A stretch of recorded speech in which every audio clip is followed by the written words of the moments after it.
Hi மக்களே, இன்றைக்கி ஒரு சோயா பிரியாணி பார்த்துடலாங்களா? எப்படி செய்யணும்னு பார்த்தீங்கன்னா தேவையான பொருட்களை எடுத்து வச்சுக்கோங்க. வெங்காயம், தக்காளி, புதினா, பச்சை மிளகாய், சோயா, பட்டை கிராம்பு, ஏலக்காய் ஐட்டமெல்லாம் எடுத்து வச்சுக்கோங்க. ஆயில் விட்டுக்கோங்க. ஆயில் விட்டு பட்டை கிராம்பு, ஏலக்காய் இதெல்லாம் சேர்த்திக்கோங்க. சேர்த்திட்டு இது வணக்கி விட்டுட்டு ஆனியன் ஆட் பண்ணிக்கோங்க.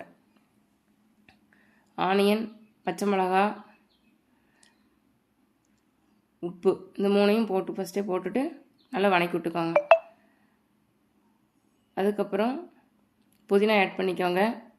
புதினாவும் நல்லா வணக்கி விட்டுட்டு நெய் ஆட் பண்ணிக்கோங்க. நான் நெய் கொஞ்சமாக தான் ஆட் பண்ணுவேன். உங்களுக்கு வேணும்னா இன்னொரு ஸ்பூன் கூட சேர்த்து ஆட் பண்ணிக்கலாம். சரிங்களா? தக்காளி ஆட் பண்ணிக்கோங்க.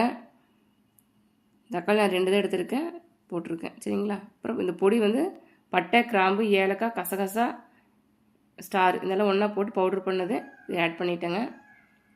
இஞ்சி பூண்டு பேஸ்ட் ஆட் பண்ணிக்கோங்க.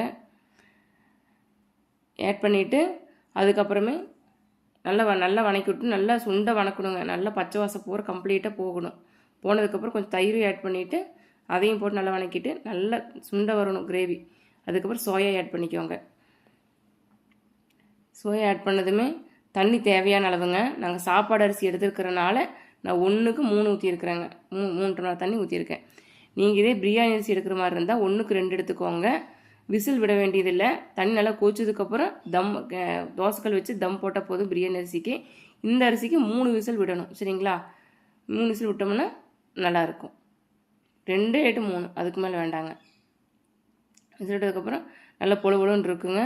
இந்த மாதிரி சோயா பிரியாணி செஞ்சு சாப்பிட்டு பாருங்கள். பயங்கர டேஸ்ட்டாக இருக்கும். கூட தயிர் பச்சடி வச்சுக்கோங்க, இன்னும் டேஸ்ட்டாக இருக்கும்.